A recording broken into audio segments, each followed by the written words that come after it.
ওনার গুমের বিষয় নিয়ে প্রশ্ন তুললে ইলিয়াস তাসনিম খলিল লিখছে বিএনপি নেতা সালাউদ্দিন আহমেদ র‍্যাবের হাতে বলপূর্বক অন্তর্ধানের শিকার হয়েছিলেন, ব্র্যাকেটে গুম। বিএসএফ এর মাধ্যমে তাকে বর্ডার ক্রস করায় Indian national investigation agency NIA এর হাতে তুলে দেওয়া হয়। বাংলাদেশ এবং ইন্ডিয়ান রাষ্ট্রীয় বাহিনীর হাতে বলপূর্বক অন্তর্ধান এবং এক্সট্রাঅর্ডিনারি রেন্ডিশনের একজন সার্ভাইভারকে নিয়ে যারা কুৎসিত প্রোপাগান্ডা করছো তাদের উপরে মজলুমের লানত। হ্যাঁ, ঠেলায় পড়লে নাকি বাঘে ধান খায়। আর পার্সিকুলার তাসনিম খলিল ঠেলায় পড়লে ইসলামী ভোকাবুলারি ইউজ করে, লানত ইউজ করেছে। যার জন্য ইউজ করেছে তারে ধন্যবাদ। ইলিয়াসের কারণে হাজার হোক, লানত শব্দটা তো ইউজ করেছে। সালাউদ্দিন সাহেবের গুমের বিষয়ে আমরা সবসময় কথা বলছি, সবাই, ইলিয়াসও বলছে, সবসময় ওনার পক্ষে দাঁড়াইছে, ইলিয়াসও দাঁড়াইছে। আমাদের সকলের সহমর্মিতা আছে, সমবেদনা আছে। কিন্তু গুম পরবর্তী সময় ওনার কিছু কাজকর্ম প্রশ্নের উদ্বেগ করছে, যার জবাব ওনাকে দিতে হবে, কারণ উনি পলিটিশিয়ান। যাই হোক, উনি গুম হয়েছেন, এটার কারণে ওনাকে কোনো ইনডেমনিটি দেওয়া তো সম্ভব না। সম্ভব না। যাই হোক, এই প্রসঙ্গে বিস্তারিত না যে আমরা সালাউদ্দিন সাহেব গুমের পরে কেমন মজলুমের জীবন কাটাইছেন সেটা একটু দেখি। এটা শিলং এর সানরাইজ গেস্ট হাউস। ওইখানে সালাউদ্দিন সাহেব ছিলেন, হ্যাঁ, পুরো সময়টাই। রিভিউ ভালো, ভালো প্রপার্টি, মাশাআল্লাহ। শিলং এ কেউ বেড়াইতে যেতে চাইলে থাকতে পারেন, দেখেছেন, দেখেন কি সুন্দর জায়গাপত্র, দেখেছেন, এখানে সব ব্যবস্থা ভালো। ভিতরে যেখানে সালাউদ্দিন সাহেব দর্শনার্থীদের লুঙ্গি পরে দেখা দিতেন সেটার ছবিও আছে, মিলাই দেখে নিয়েন। অতি আনন্দময় সফরের নিশ্চয়তা দিলাম, বিফলে মূল্য ফেরত দেওয়া হবে। আমরা কলে এই সানরাইজ গেস্ট হাউস কোনো পয়সা করে দেয় নাই বিজ্ঞাপনের জন্য, ফ্রি করলাম আর কি। পরিবেশটা সুন্দর না, কোনো হইচই আছে? হ্যাঁ, নাই। এখানে কিন্তু পুরো সময়টাই কাটাইছেন। উঠিছেন মে মাসের 2015 সালে। তার 2 মাস পরে ডেইলি স্টার এই রিপোর্টটা ছাপে, তিনি কেমন আছেন। এটা একটা বিলাসবহুল গেস্ট হাউস, রিপোর্টেই কইছে 4টা বেডরুম, উনি 2টা রুম ভাড়া নিছিলেন, কিন্তু থাকতেন একাই। দেখেন রিপোর্টে বলা আছে, অন্তত এই রিপোর্টে তাই বলতেছে। কিচেন আছে, খুব চমৎকার ড্রয়িং রুম আছে, ফায়ার প্লেস আছে, সবুজ লন আছে, পিসের সবুজ লন, এটা দেখে দেন, এইটা সে লাইব্রেরি আছে, বার আছে, তাতে মদ্যজাতীয় পানীয় আছে। ভালো। সাদিন সাহেব একা খেলেন, হাঙ্কারে না দিয়েছে, খাবেন না, কিছু করলাম নাহিনি। তাইলে সাদিন সাহেব একটা কথা কই, যে সত্যেন্দ্রনাথ দত্ত আছে না, ওনার মদিরা মঙ্গল নামে একটা প্যারোডি আছে। ওই যে ডিএল রায়ের বঙ্গ আমার জননী, আমার ধাত্রী, আমার দেশ, একটা গান আছে না, ওইটা দিয়ে এটা একটা প্যারোডি বানিয়েছিলেন, মদিরা মঙ্গল। উনি কইছিলেন মদ্য আমার, পানীয় আমার, শরাব আমার পেগ, কেন কোম্পানির নজর দিল গো, কেন হলো গো ডিউটি পেগ, মানে ডিউটি বেড়ে গেছিল। তো উনি মনের দুঃখে প্যারোডি লিখেছিলেন। তারপরে লিখেছেন নিরামিষে যকৃতটা শুধু বৈরাগী সম করিছে শেখ, রাগ্গি আমার, মাগ্গি আমার, ভাগ্যি আমার পেগ। হ্যাঁ, আপনাদের প্রিয় রঠা মানে রবি ঠাকুর, মানে বিএনপির প্রিয়। তো রবি ঠাকুরের একটা গান বলি আর কি, আপনারা নাকি রবি ঠাকুরের গানকে জাতীয় সঙ্গীত বানাইতে পারিয়া কৃতজ্ঞ, সেজন্য ওনার একটা না বললে কেনকা করে হয়।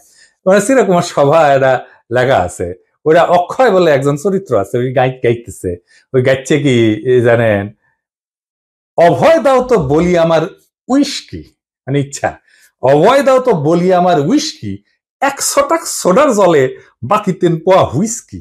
হ্যাঁ, আমাকে না একবার খাওয়ায় না সালাউদ্দিন সাহেব, 100 টাকা সোডার জলে বাকি 3 পোয়া হুইস্কি খাওয়ায়। এটা আমার উইশ থাকলো আপনার কাছে। পুরা বাংলাটা নিজে তো ভাড়া করেছিলেন, তো বাংলাদেশি টাকায় কত, 1.5 লাখ টাকা মাসে। আবার একজন পার্সোনাল অ্যাসিস্ট্যান্ট ছিল, ম্যানেজার ছিল, 2জন কেয়ারটেকার ছিল, 2জন মালি ছিল, একটা হাইলি সিকিউর্ড এরিয়া, কাছেই এয়ারফোর্সের অফিস, আর কয়া হয়েছে একটা গোয়েন্দা সংস্থার অফিস। আমরা ধারণা করি এটা রয়্যাল অফিস। কে রাখলো ওখানে ওনাকে? উনি অনুপ্রবেশের দায়ে গ্রেপ্তার হয়েছিলেন। উনি তো চাকরি করতেন না ইন্ডিয়াতে, উনি ইন্ডিয়াতে রাজনৈতিক আশ্রয় পান নাই। ওনার এই সুপার ফ্যাবুলাস লাইফস্টাইলের টাকা কে দিছে? টাকা কে দিছে? উনি আয় করেন নাই, তাহলে টাকা কি বাংলাদেশ থেকে পাঠানো হয়েছে হুন্ডি করিয়া? হুন্ডি আপনি করতে পারেন, এটা অর্থ পাচার না? এইগুলো লেজিট এবং বৈধ প্রশ্ন। আপনারা বলতে হবে টাকাটা কে দিছিল, কেঙ্কা করে গেছিল। এইবার একটা চমক, বিশাল চমক, সিট বেল্ট বেঁধে নেন, যা দেখবেন তাতে অজ্ঞান হয়ে পড়ে যেতে পারেন সিট থেকে। কি সেই চমক? সালাউদ্দিন সাহেবের সঙ্গে দেখা করতে গেছে কিছু লোক ওই শিলং এর বাংলোতে। তার মধ্যে ছবিতে ডাইন পেশে গালে হাত দিয়া বসে আছে ব্যক্তিটা কে? হ্যাঁ, ব্যক্তিটা গুরুত্বপূর্ণ, কারণ সালাউদ্দিন সাহেবের সাথে সকল মিটিং এ তার উপস্থিতি দেখা যায়। সে ঠিক ওই একই চেয়ারে বসে। এইটা সাহেব আপনি দুটা ছবি পাশাপাশি দেখান না, দেখেন দুই সময়ের ছবি কলে দেখা করতে এসছে, তারাও ভিন্ন কলে। হ্যাঁ, সালাউদ্দিন সাহেব এক ছবিত লুঙ্গি পরে আছে আর এক ছবিত পায়জামা পরে আছে, দেখেছেন। কিন্তু ওই বান্দা ঠিকই একই আছে ওই চেয়ারে। কে সে জন তার নাম কি জানেন? তার নাম বিপ্লব পার্থ।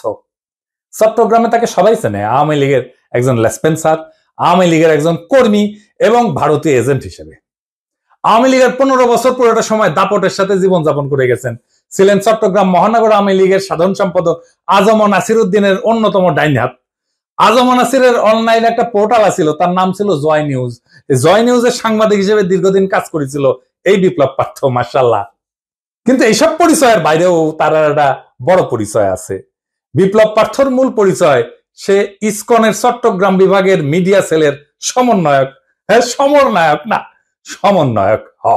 হ্যাঁ, এটা আবার গৌরবে ফেসবুকে ঘোষণা দিয়ে প্রচার করেছিল। সে চট্টগ্রামে চিন্ময় ইস্যুতে সবচেয়ে বেশি যে লোকটা সক্রিয়, সেটা হইতেছে বিপ্লব পার্থ। দেখেছেন মিছিলে, দেখেছেন। আজম নাসিরকে দ্বিতীয়বার চট্টগ্রাম সিটি কর্পোরেশনের মেয়র নির্বাচনের জন্য মনোনয়ন পাওয়া দেওয়ার জন্য ওই নাকি অমিত শাহর কাছে নিয়ে গেছিল আজম নাসিরকে।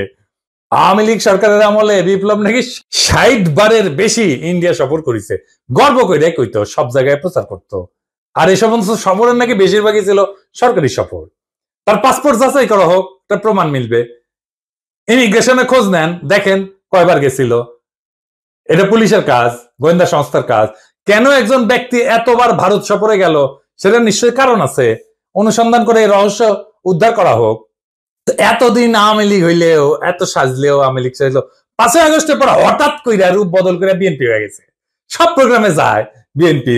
একসময় সাংবাদিকতা করলে এখন পুরোপুরি বেকার করে এবং কাজ করে না। তো শোনা যায় আর কি যে ওক নাকি রয় ঢুকাইছে বিএনপির মধ্যে এবং বিএনপির সমস্ত তথ্য ভারতে পাচার করার জন্য।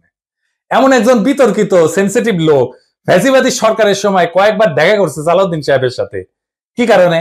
সালাউদ্দিন সাহেবকে তো কইতে হবে, কেন সে সব মিটিং এ থাকে। 5ই আগস্টের পর বিপ্লব পার্থ শেল্টার হইতেছে, গডফাদার হইতেছে বিএনপির আরেক স্থায়ী কমিটির সদস্য আমির খসরু মাহমুদ চৌধুরী। দেখেন ওর সাথে, দেখেন খালি ঘুরে বেড়ায়। স্বীকৃত, এটা প্রকাশ্য এবং স্বীকৃত। অথচ গত 15 বছরে ছাত্র দল এবং যুব দল করা হিন্দু সম্প্রদায়ের প্রচুর লোক আছে চট্টগ্রামে, তারা কাছে ভিড়তে পারে না আমির খসরু মাহমুদের। তাদেরকে বাদ দিয়া লীগের দালাল ভারতীয় এজেন্ট বিপ্লবকে জন্মাষ্টমীর নাম দিয়া চট্টগ্রামের রাজনীতিতে থিতু করার চেষ্টায় মরিয়া খসরু এবং সালাউদ্দিন চক্র। ছবিতে দেখেন বিপ্লব পার্থ মোদির সাথে ছবি, দেখেছেন? মোদির সাথেও ছবি, সালাউদ্দিনের সাথেও ছবি, ইসকনের চিন্ময়ের সাথে ছবি, ইন্ডিয়ান হাই কমিশনের সাথে চট্টগ্রামের বিভিন্ন ইভেন্টের ছবি। এবার বুঝেছেন তো আমির খসরু কেন অমিত শাহের সামনে জুইকাপ্পর নাম করতে যায়? কানেকশন বুঝেন? আমির খসরু, সালাউদ্দিন, ইসকন সব বরাবর। আর একটা ইস্যু আছে, সেটা হইতেছে মরাল ইস্যু। আমার স্কুলে বড় ভাই ডাক্তার ফিরোজ খুব ভালো ছাত্র ছিলেন। ডাক্তারি শেষ কইরা উনার ক্যারা উঠেছিল, উনি পলিটিক্স করবেন। খালেদা জিয়ার অ্যাসাইনমেন্ট অফিসার ছিলেন, খুব দাপুটে নেতা ছিলেন বিএনপির। শুনতাম উনি নাকি দুর্নীতি করে ফাটাই ফেলিছে। হ্যাঁ, তারপরে শুনি 1/11 পর অস্ট্রেলিয়াতে গেছে। একটা ছোট্ট ঘরে 2 মেয়ে সহ পুরা পরিবার নিয়ে থাকতেন। ওই একই ঘরে থাকা, ঘুমানো। নিজে নাইট গার্ডের চাকরি করেছেন ডাক্তার হইয়া। হারিস চৌধুরী সিলেটের জমিদার বংশের ছেলে ছিল। রাজনীতি করে এসে সব হারিয়েছিলেন। 1/11 পরে থাকতেন পান্তপথে, খুবই দিনহীন ভাবে, পরিচয় লুকায়। মারাও গেছেন পরিচয় লুকায়, বেওয়ারিশ হিসাবে তাকে দাফন করা হয়েছিল। নিরাপত্তার কারণে পেট চালানোর জন্য চাঁদনি চকে কাপড়ের দোকানে কর্মচারীর কাজ করতেন। সেরা পাঞ্জাবি পরতেন, রিক্সায় চড়ার পয়সা ছিল না, হাইটে যেতেন। মির্জা ফখরুল নিজেই বলছেন, এই আওয়ামী লীগের আমলে বিএনপির নেতা কর্মীরা বাড়ি ছাড়া হয়ে ঢাকায় এসে রিক্সা চালায়, উনি কান্দিছিলেন, ফ্যাস ফ্যাস করে কান্দিছিলেন। আর আপনি সালাউদ্দিন সাহেব রাজার হালে থাকেন, শিলংয়ে লজ্জা লাগে না সালাউদ্দিন সাহেব? আপনার ভারতে থাকার টাইমে সকল খরচা কিভাবে করেছেন জাতিকে জানাইবেন। ইসকনের সাথে আপনার কি সম্পর্ক সেটাও জানাবেন। জাতির এটা জানার অধিকার আছে। 1975-এ সোহরাওয়ার্দীর বডিগার্ড জয় বাংলা হয়ে যাওয়ার পরে বেশ কিছু বছর কাটাল রানী ইন্ডিয়াতে ছিল। সেখান থেকে বাংলাদেশে ফিরে আমাদের উপরে স্টিম লোডার চালাইছে ফ্যাসিবাদের ছাদ দিয়ে, আবার ভারতে পালায় গেছে। অনেকে বলে হাসিনা পালায় যাওয়ার পরে সালাউদ্দিন নামের এই বিএনপির নেতাকে ভারত বাংলাদেশে পুশব্যাক করে দিছে। এতদিন আসতে পারেননি উনি, তারপরে 1 সপ্তাহ যায়নি হাসিনা পড়ছে, উনারে পেটে দিল, আগে পাঠাচ্ছিল না। কাকতালীয় ভাবে জীবনের বড় একটা সময় হাসিনার চেয়েও বেশি সময় ভারতেই ছিলেন। তো এই সালাউদ্দিন সাহেব ইদানিং হাসিনার মতো উদ্ধত ভাবে কথাবার্তা বলা শুরু করেছেন। সামনে ওনাকেও সম্ভবত আমরা হাসিনার প্রতিবেশী হিসেবে ভারতে দেখতে পাবো।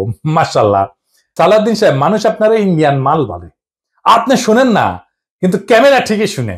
এই যে দেখেন, আপনারা কয় ইন্ডিয়ান মাল আসিছে।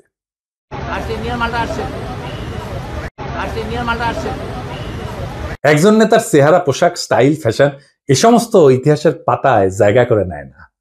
ইতিহাস মনে রাখে নেতৃত্বের সততা, আত্মত্যাগের পরিমাণ, আর সেই নেতার অবস্থান দুর্দিনে কোথায় ছিল। সালাউদ্দিন আহমেদ নিঃসন্দেহে গুমের শিকার হয়েছিলেন। সেই সময় দেশবাসী তার জন্য কাঁদছে। কিন্তু একজন মজলুম যখন বিলাসের চাদরে নিজেকে মুড়ায় ফেলেন, যখন নিজের গুমের বিচার আন্তর্জাতিকভাবে দাবি না কইরা তার রাজনৈতিক মূলধন বানায় ফেলেন, তখন প্রশ্ন ওঠেই। এবং এই প্রশ্ন তার ব্যক্তিগত না, সমগ্র বিরোধী দলের নৈতিক ভিত্তির উপরে আঘাত আনে। বিএনপিকেও বুঝতে হবে, সরকার বদলানোই রাজনীতি না। আদর্শ, ত্যাগ এবং গণমানুষের বিশ্বাস অর্জনই রাজনীতির মূল সোপান। আর সেই বিশ্বাস অর্জনের পথে সবচেয়ে বড় বাধা যদি হয় নিজের দলে থাকা সদ্য ভুক্তভোগী, ছায়া সুবিধাভোগী কিংবা একবিংশ শতকের গেস্ট হাউস রেভলিউশনারি, তাহলে শাসক পরিবর্তন হইলেও শাসন ব্যবস্থা বদলায় না। সালাউদ্দিন সাহেব, আপনি যদি সত্যি গণতন্ত্র চান, তাহলে সাংবাদিকের ধমকানো বন্ধ করেন, দলের সিনিয়রদের সম্মান করেন, জাতীয় ঐক্যের প্রতীক প্রফেসর ইউনূসকে তার যোগ্য সম্মান দেন, সম্মান নিয়ে কথা বলেন। আমরা চাইলে আর একটা প্রফেসর ইউনূসের মতো ফিগার পাবো না। চাইলে বটতলার উকিল হাজারো চুপ্পু পাওয়া যাবে। এসালমের ছায়া থেকে বেড়ায় আসেন। আর সাহস থাকলে আন্তর্জাতিক অপরাধ ট্রাইব্যুনালে গিয়া বলেন, আমি গুম হয়েছিলাম, বিচার চাই। কারণ মানুষ আর একজন হাসিনা খুঁজতেছে না, তারা খুঁজতেছে এমন একজন নেতা যে প্রহসনের মুখোশ পইরা ট্র্যাজেডিকে উপহাস করে না। মানুষ ইতিহাসের পুনরাবৃত্তি চায় না, তারা ইতিহাস বদলাইতে চায়। তাই সিদ্ধান্ত আপনার সালাউদ্দিন সাহেব, আপনি ইতিহাস হবেন না আর একটা ব্যঙ্গাত্মক পুনরাবৃত্তি হবেন। আপনি বিশাল নেতা, আমরা অতি ক্ষুদ্র পিঁপড়া, কিন্তু মহাকালে যখন আমরা কেউই থাকবো না, সেই সময় এই ভিডিও থাকবে, প্রশ্নগুলো থাকবে, ইতিহাস জানবে। কেউ কেউ প্রশ্ন জারি রাখছিল, কেউ কেউ সবকিছু মেনে নেয় নাই। এইভাবে জাতি চ্যালেঞ্জ করবে সেই দলটাকে যারা আগামী সরকার গঠন করতে চায় একটা রক্তাক্ত বিপ্লবের পরে, যে বিপ্লবের আকাঙ্ক্ষা ছিল ভারতীয় আধিপত্যবাদ মুক্ত একটা দেশ। সেই দেশে যদি আবারও কারো ছায়ায় আসে সেই পুরনো ভারতীয় শকুন, সেই দলকে, সেই ব্যক্তিকে রুখে দেওয়া প্রত্যেক দেশপ্রেমিক বাংলাদেশের কর্তব্য। ইনকিলাব জিন্দাবাদ।